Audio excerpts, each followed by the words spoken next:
we're still in a strong position. There's still a reasonable margin being made, excluding premia. If we take our average farmer made about probably 35,000 net profit before any subsidies are included. So a lot of them would have, including subsidies, probably a 50,000-60,000 net profit in the system. So it's still a profitable game.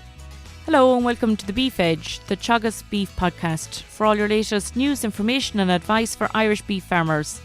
I'm Catherine Egan, and on this week's episode, I'm joined by Teagasc DairyBeef 500 manager Alan Dillon with an update from the programme and key management tips for the weeks ahead. Alan, you're very welcome. Farmers are busy buying the last of the dairy calves at the moment. The vast majority of them are bought at this stage. There might be just a tail end of some calves with deals done from dairy farmers, but I suppose by and large the farmers in the demo farms tend to buy calves quite early. They tend to go for those late January to mid-February calves if at all possible. So the vast majority of their buying is actually done about 3 weeks ago. And what have the price of calves been like this spring? I suppose it was quite similar to last spring for our farmers. I know there was a lot of talk that calves went very cheap in the last few weeks, but typically our farmers had bought calves a lot earlier, so before the big drop came.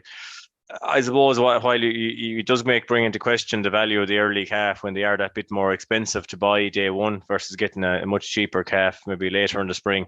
There is benefits to having the early calf in terms of better utilisation of grass in the first year, weaned earlier out of grass by sometime in April, and finished a lot earlier than in that second winter, which is the most expensive period. So overall, they'd be probably still happy enough with their decisions, despite the fact that they did pay a bit over than the average farmer who bought in the last few weeks for the calves. The calf rearing phase, Alan, tends to be very expensive regardless of when farmers are buying calves. Overall, what does it cost when you've been reviewing the profit monitors for farmers for last year? I suppose the big one is the milk replacer. The cost will depend a lot on what the farmer system is as regards milk replacer. Some farmers, I hear, not the monitor farms we have, but some farmers could be using up to 2 bags of milk replacer per calf, where we have some guys using maybe just under a bag, 0.8, 0.9 of a bag of milk replacer. So, at €60 a bag or 55 to €60, depending on what type of milk replacer you're buying, there could be a saving of 50 or €60 on the milk alone, depending on what quantity you're putting into the calf. And the quantity of milk replacer is determined by probably the amount of meal that the calf eats. So a lot of the farmers we deal with will be trying to get the calves eating meal at a very young age and gradually tapering off the quantity of milk that will be going into the calf over the 8-week period or whatever they might have them inside.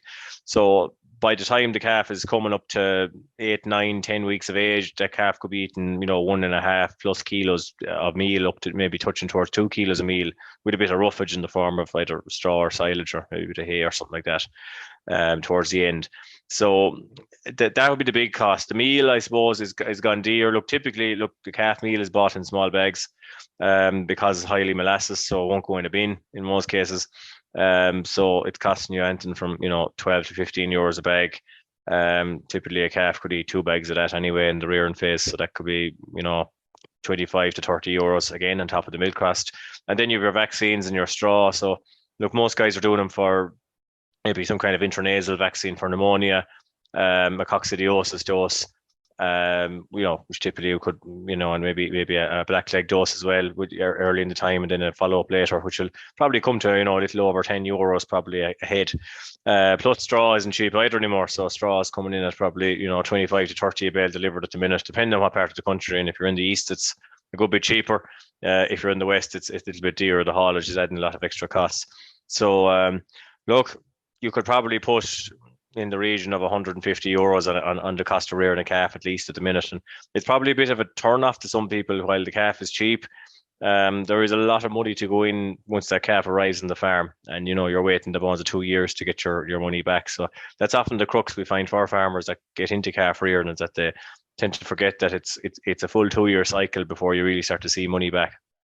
And on review of the profit monitors last year, what did you think were the key principles to maximise the margins for farmers in the programme?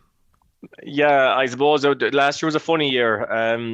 Started off with a lot of worry with regards fertiliser prices and what will they do. And people bought the fertiliser in the end. The stock are there in this system. You have no choice. The fertiliser was a big cost. Obviously, it tripled on some farms. The meal proved to be the biggest problem we had. If you take it, cattle that were being killed this time last year were being killed at pushing towards a €5 base, I suppose, nearly at this stage. But meal was probably in around the 330 a ton or 340 a ton at that stage. Now beef prices 525 a base price per kilo, but meal is still hovering around that 420 to 450, 460 a ton, depending on what you're buying. So the meal costs have really hampered us, both in terms of rearing the weanlings and the calves, and in terms of the finishing period. It's been very, very expensive. So you are looking at that 70 or 80 cent that we've seen of a rise in the beef price from the autumn to the spring, probably being eroded with inputs. But look, at least the price is there to cover them. That's the positive thing. It hasn't been a loss-making decision really to start feeding cattle in sheds this year versus trying to push them off at a much lighter weight. But that was the big one. And I suppose, look, our farmers didn't cut back really much on costs. We did see the fixed costs rising quite a bit on the farms, going up by about 100, 150 a hectare.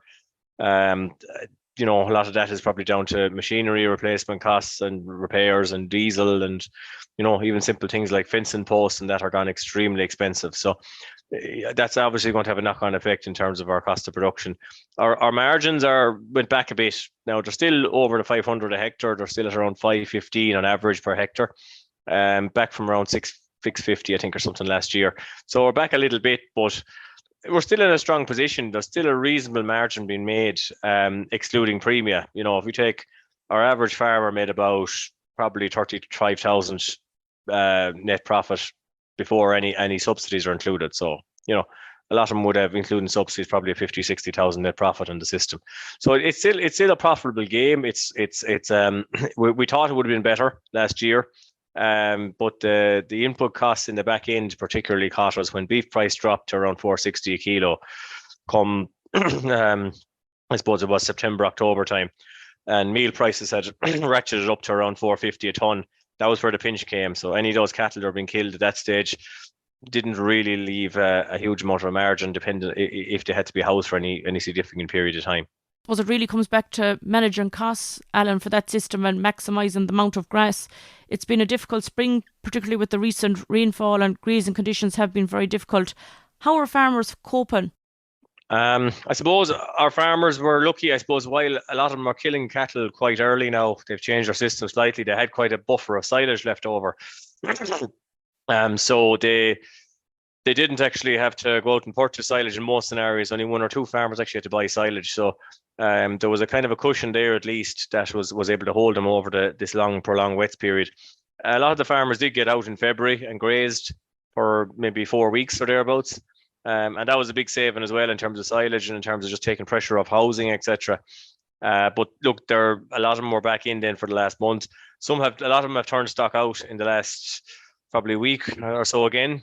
But there's quite an amount of damage being done on farms now. It's fairly significant in terms of poaching, especially after we just had a storm there last night again, and the fields are very, very waterlogged today. So we're praying for a bit of a dry spell to try and I suppose tide us over, try and get the ground conditions back in good order and get grazing going again. But the one decision nearly all our farmers have made is that they went out in the last week when there was a few days and ground did dry up a bit, and they got the fertilizer out for the silage. So silage ground has got some fertilizer at this stage, and look, if there's top up needed, it can be given probably in the next fortnight or thereabouts. So grass is growing, and they're still hopeful to be on target for silage cutting come, I suppose, mid to late May.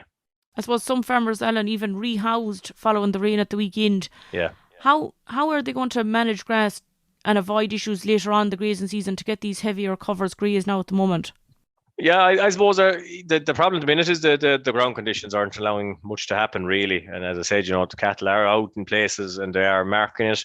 I suppose if there are heavy covers on farms, look, the option is always there to pull out the mower there maybe in a few weeks' time and bale it up and make top quality silage and have it for finishing cattle or weanlings in the shed.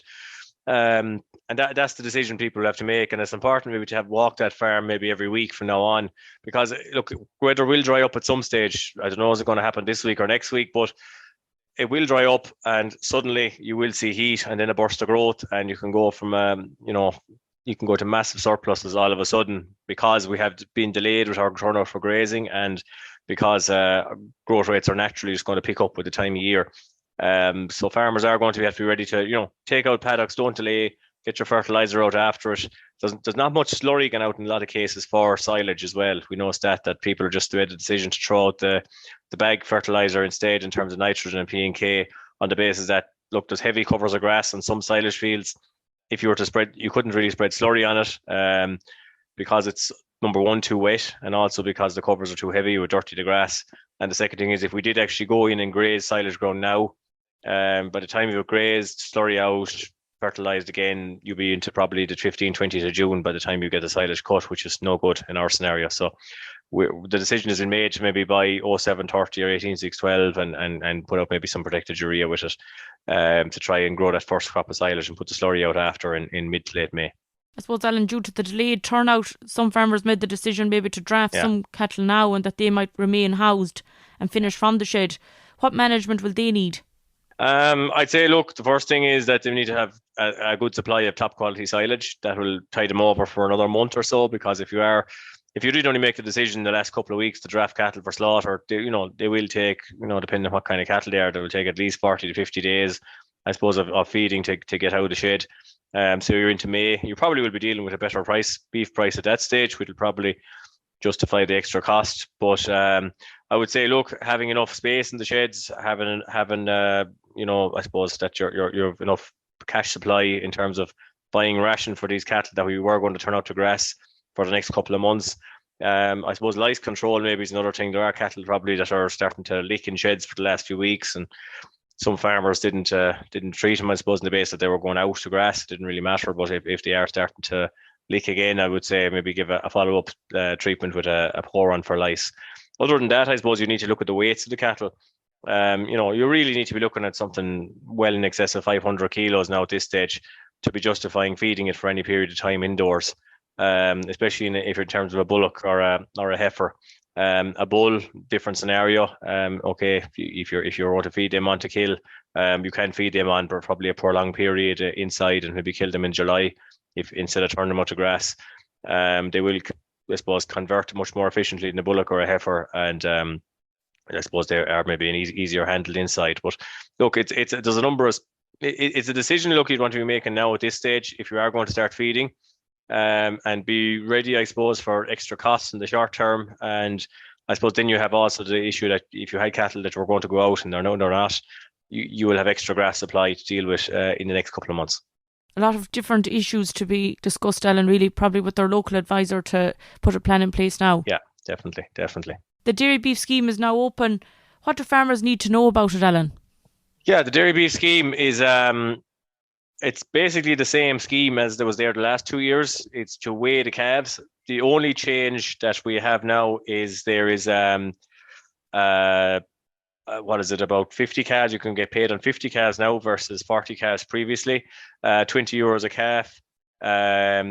It is available for any farmer to apply. The calves must be bought in, and minimum of 5 eligible calves to be weighed. The closing date is the 2nd of May. So there's a lot of schemes out there at the minute that farmers will have to abide by to claim their money. So I know the Suckler Carbon Efficiency Scheme is a separate date. I think that's the 22nd of May. This one is the 2nd of May. So it's a simple application form. It can be done on Ag Food, or their local advisor can do it. So you can upload the data from the 1st of May, and it must be submitted onto ICBF within 7 days of weighing.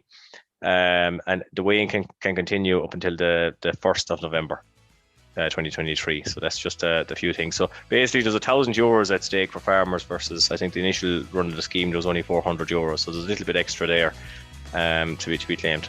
That's great, Alan. Thanks very much. Thank you. That's all for this week's episode, and my thanks to Alan for joining me on the show. You can catch up on all other shows and interviews from the Beef Edge podcast on the Teagasc website at teagasc.ie, or you can listen on Apple and Google Podcasts as well as Spotify.